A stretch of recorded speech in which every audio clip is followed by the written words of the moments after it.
Hello everyone, welcome to Doon defence dreamers private limited online YouTube channel. मैं आप सभी लोगों का स्वागत करता हूं। आज के इस सेशन में मैथमेटिक्स का सेशन होगा। हम स्टार्ट करने जा रहे हैं कोऑर्डिनेट ज्योमेट्री। कोऑर्डिनेट ज्योमेट्री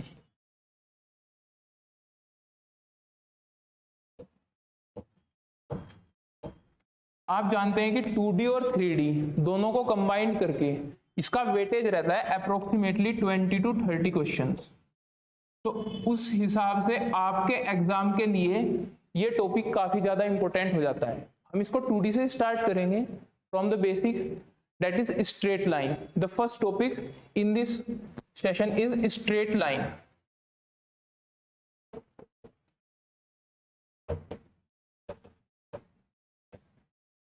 क्या होती है मेरी स्ट्रेट लाइन? कि स्ट्रेट लाइन आप कोई भी एक प्लेन में लाइन डाल देते हैं कि that is straight line which have no terminal points, not initial points, not terminal points. ठीक है, तो हम इसमें सबसे पहली टर्म, ज्यादा टाइम ना खराब करते हुए, स्लोप पढ़ेंगे। स्लोप क्या होती है?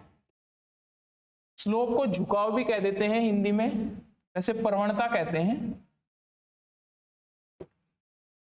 हम एक रेक्टेंगुलर कोऑर्डिनेट सिस्टम ले लेते हैं। ये आपका हुआ एक्स एक्सिस और ये आपका हुआ वाई एक्सिस। हम एक लाइन ड्रॉ करते हैं और उसने एक्स एक्सिस के पॉजिटिव डायरेक्शन से एंटी क्लॉकवाइज डायरेक्शन में एंगल बनाया थीटा।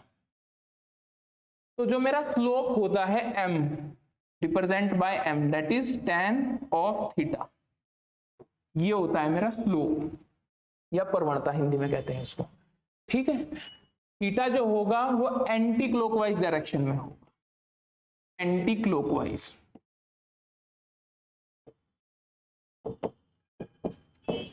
ठीक है भाई। इसके बाद आपको ये चीज भी पता होनी चाहिए कि थीटा किसके और किसके बीच लाई करेगा, क्योंकि एनडीए में काफी बार बहुत ही बेसिक क्वेश्चन पूछ लिया जाता है कि मेरा थीटा किस किस के बीच लाई करेगा। स्टेटमेंट्स में दे देगा या फिर ऐसे ही डायरेक्टली पूछ लेगा। तो थीटा जो है मेरा वो होगा बिटवीन 0 and 180 डिग्री या 0 and π। ठीक है, आप रेडियन मीटर में कह सकते हो कि इस लाइन को मैं ऐसे रोटेट करूंगा तो ये मैक्सिमम 180 जा सकता है, उससे ज्यादा नहीं जा सकता। और या फिर 0 डिग्री, 0 डिग्री पे एक्स एक्सिस लाइन को रिप्रेजेंट करेगा, 90 डिग्री पे आप वाई एक्सिस लाइन को रिप्रेजेंट कर देगी, या फिर ऐसे वाई एक्सिस डालोगे तो ये parallel to Y X axis Y axis हो जाएंगी। जब आप 0 डिग्री का एंगल हो जाएगा तो पैरेलल टू एक्स एक्सिस होगा या एक्स एक्सिस होगा। ठीक है, चलो इसके बारे में बाद में डिस्कस करते हैं। अभी हम पढ़ते हैं कि slope in 2.4, slope of A line when 2 points are given।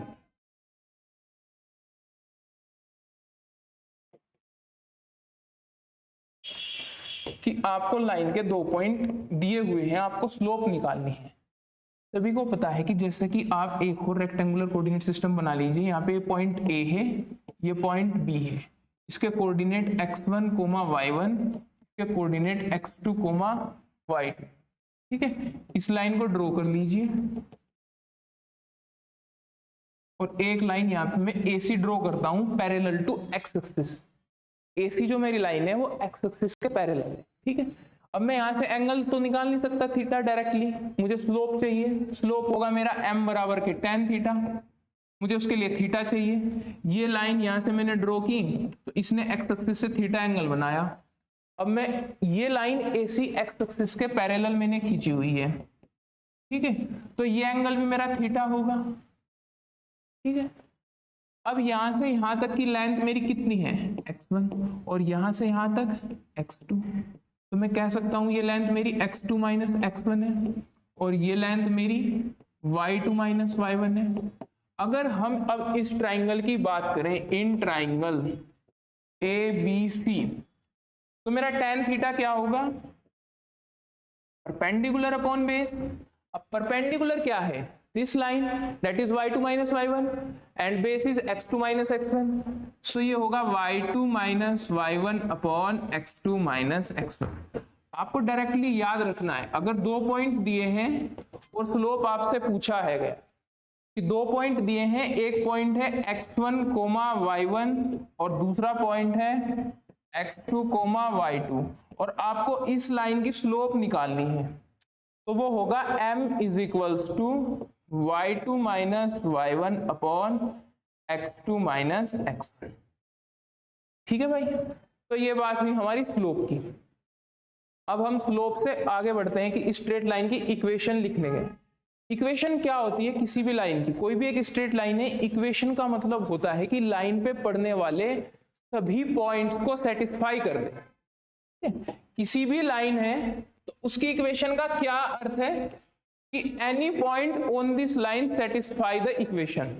ठीक है, इक्वेशन ऑफ लाइन वही होती है कि इस लाइन पे मैं कह सकता हूं इनफाइनाइट मैनी पॉइंट्स हैं, there are infinite many points on this line. So हम एक जनरल इक्वेशन लिखते हैं इस लाइन की जो इस पर पड़ने वाले सभी पॉइंट्स को सेटिस्फाई कर दे। जितने भी पॉइंट्स इस लाइन पे पड़ेंगे उन सबको ये सेटिस्फाई करेगी, वो होती है इक्वेशन ऑफ लाइन। ठीक है, इसमें हम सबसे जो पहला रूप पढ़ेंगे that is equation of line parallel to axis. ठीक है, कितने एक्सिस है मेरे पास? एक एक्स एक्सिस है, एक वाई एक्सिस है। तो या तो इक्वेशन मेरी एक्स एक्सिस के पैरेलल होगी या वाई एक्सिस के पैरेलल होगी। तो चलो ड्रॉ करते हैं। पहले हम बात करते हैं इसमें equation of line parallel to X axis. ठीक है, एक्स एक्सिस के पैरेलल है मेरी लाइन। ये बना लिया मैंने एक रेक्टेंगुलर कोऑर्डिनेट सिस्टम। ठीक है, ये मेरा एक्स एक्सिस है, ये आपका वाई एक्सिस है। अब एक्स एक्सिस के पैरेलल लाइन या तो इस साइड होगी या इस साइड होगी।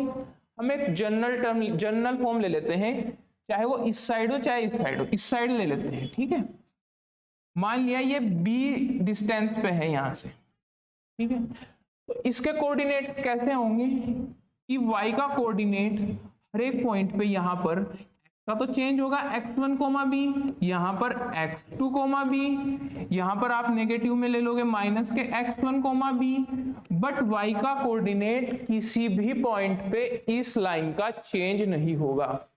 y का कोऑर्डिनेट केवल b ही रहेगा। इस लाइन की जो इक्वेशन होगी वो क्या होगी? y is equals to b, equation of line parallel to X axis. ठीक है, अब ये एंगल कितना बना रही है? 0 डिग्री। इसकी स्लोप क्या होगी? tan 0 0। ठीक है, that is tan 0 is 0, theta is 0, so m is tan 0 जो कि मेरा होता है 0। आपसे क्वेश्चन डायरेक्टली ऐसे पूछ लिया जाएगा, एक लाइन ली जो मेरी एक्स एक्सिस के पैरेलल है, बताइए उसका स्लोप कितना होगा? तो ऐसे भी क्वेश्चन पूछा जाएगा, डायरेक्टली आप 0 आंसर कर दोगे। That's it. अब हम पढ़ते हैं सेकंड पॉइंट इसका, equation of line parallel to Y axis. अब जो वाई एक्सिस के पैरेलल होगी मेरी लाइन,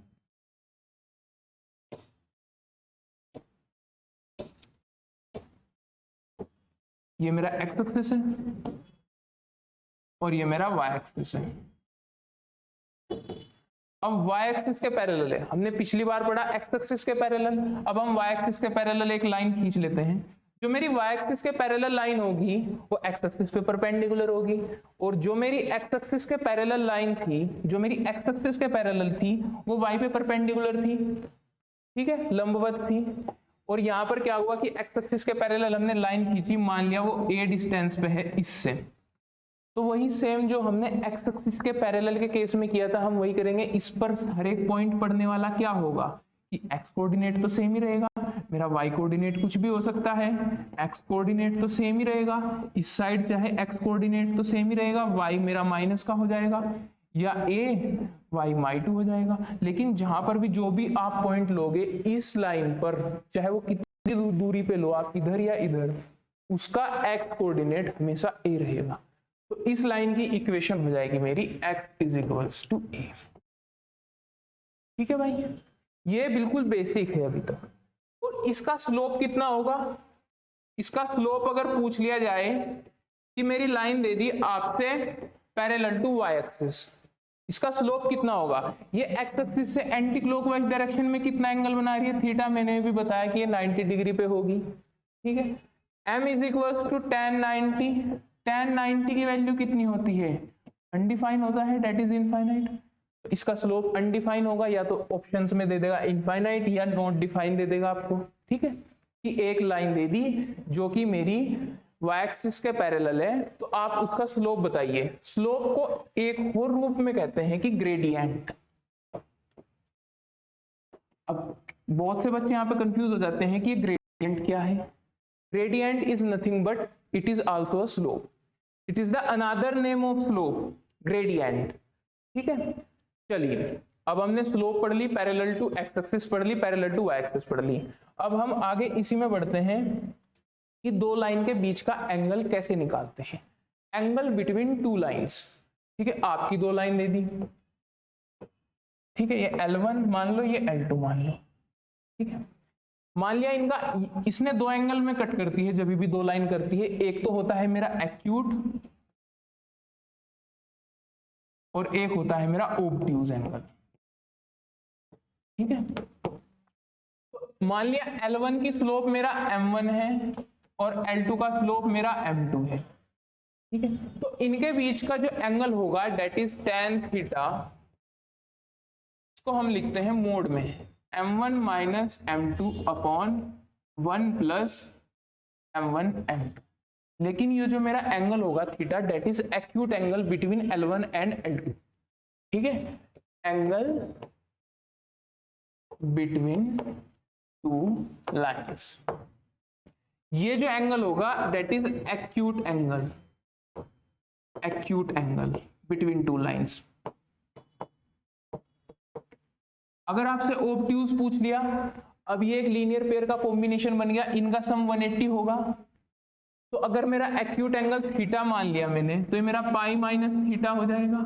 या आप मोड को खोलोगे तो tan थीटा को मैं ऐसे भी लिख सकता हूं कि plus minus m1 minus m2 upon 1 plus m1 into m2, ऐसे भी लिख सकता हूं। ठीक है, तो दो एंगल निकलेंगे मेरे, एक एंगल एक्यूट होगा, एक ओब्ट्यूज होगा। अब कुछ बच्चे कहते हैं कि दोनों 90 ना हो जाएं, तो उस केस में भी हम आते हैं कि दोनों लाइंस जो है मेरी वो परपेंडिकुलर है। दोनों लाइंस पैरेलल भी हो सकती हैं, परपेंडिकुलर भी हो सकती हैं। ठीक है, तो पहले आप ये ध्यान रखो कि इनके बीच का एक्यूट एंगल ये होता है। ठीक है, और अगर ओब्ट्यूज पूछा जाए तो ओब्ट्यूज मेरा क्या होगा, पाई माइनस थीटा। ठीक है, दैट इज ओब्ट्यूज एंगल। तो अब हम आते हैं कि condition of line to be parallel and condition of two line to be perpendicular. ठीक है, पहली केस है condition of two lines to be parallel.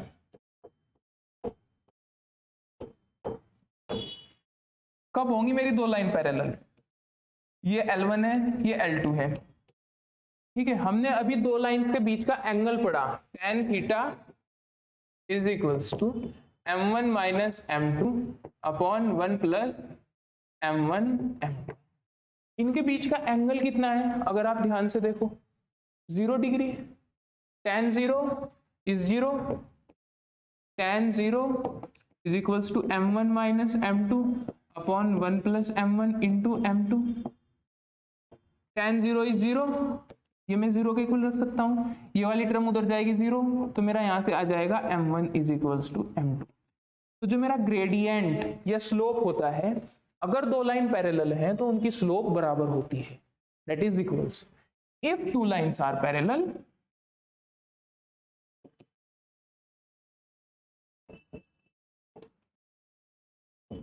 then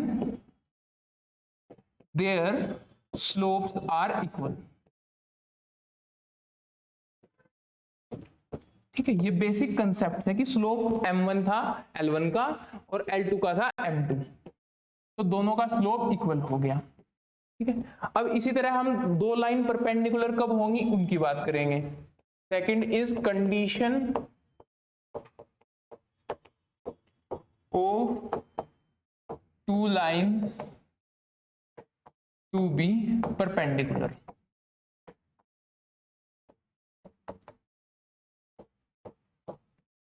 ठीक है, कि मेरी एक लाइन है और ये दूसरी लाइन है, ये L1 है ये L2 है, ये परपेंडिकुलर होंगी तो एक दूसरे के साथ एंगल कितना बनाएगी 90 डिग्री। ये M1 है ये M2 है। ठीक है, ये बात बिल्कुल याद रखने की, दो लाइन पैरेलल कब होंगी और परपेंडिकुलर कब होंगी। ठीक है, तो दो लाइन परपेंडिकुलर कब होंगी कि इनके बीच का एंगल कितना है, that is tan 90 is equals to M1 minus M2 upon 1 plus M1 into M2। tan 90 मेरा अनडिफाइन होता है, मैं इनफाइनाइट को 1/0 लिख सकता हूँ, बिल्कुल लिख सकता हूँ। ठीक है, 1 प्लस M1 इंटू M2। ठीक है, ये वाली इधर जाएगी 0 और ये इधर आ जाएगा 1, कि 1 plus M1 into M2 is 0। तो यहाँ से क्या आ जाएगा M1 into M2 is equals to -1। तो this is the condition of two line to be perpendicular. ठीक है, ये मेरी कंडीशन होती है दो लाइन की परपेंडिकुलर की। ठीक है, तो आज हम यही रोकते हैं। आज के सेशन में हमने क्या क्या पढ़ा उसका थोड़ा सा रिवाइंड में दे देता हूं। हमने स्लोप पढ़ा कि ग्रेडियंट क्या होता है, parallel to X axis line, parallel to Y axis line. फिर हमने पढ़ा एंगल बिटवीन टू लाइंस, कि दो लाइंस के बीच का एंगल कितना था। जैसे कि हम देखते हैं यहाँ स्टार्टिंग से, यहां से शुरू किया हमने। ठीक है, कि स्ट्रेट लाइन की स्लोप क्या था मेरा, कि एंगल में थीटा एंटी क्लॉकवाइज डायरेक्शन में ले रहा हूं और एंटी क्लॉकवाइज डायरेक्शन में ले रहा हूं, लेकिन थीटा मेरा 0 और 180 के बीच रहेगा। उसके बाद मैंने क्या पढ़ा कि स्लोप जब दो पॉइंट दिए हों, मैंने आपको ये प्रूव करके दिखाया। सारी चीजें प्रूव करने दिखाने का समय नहीं है, एग्जाम पास है आपका। तो m is tan theta y2 minus y1 x2 minus x1। इसके बाद हमने क्या पढ़ा कि हमारी जो लाइन है वो पैरेलल टू एक्स एक्सिस है, पैरेलल टू वाई एक्सिस है। और इसके बाद हमने एंगल बिटवीन टू लाइन की वो एक एक्यूट एंगल बनाती है, एक ऑब्ट्यूज। कभी कभी एग्जाम में वो ऑब्ट्यूज एंगल पूछेगा और ऑप्शन में एक्यूट एंगल भी देगा, और आप एक्यूट एंगल का आंसर मार्क करके आ जाओगे और नेगेटिव में मार्क्स देके आ जाओगे। ठीक है, तो वो भी चीज याद रखनी है कि लाइंस पैरेलल कब होंगी, जब मेरा M1 M2 बराबर होगा। ठीक है, लाइंस परपेंडिकुलर कब होंगी, जब उनका प्रोडक्ट, उनकी स्लोप का प्रोडक्ट -1 होगा। ठीक है, तो प्यारे बच्चों इस अपने सेशन को ज्यादा से ज्यादा दोस्तों में शेयर करिए, लाइक कीजिए। ऐसे ही आगे भी मैं अपने सेशंस देता रहूंगा, कोऑर्डिनेट ज्योमेट्री कंप्लीट कराएंगे, उसके बाद क्वेश्चंस देख लेंगे प्रीवियस ईयर के। Thank you.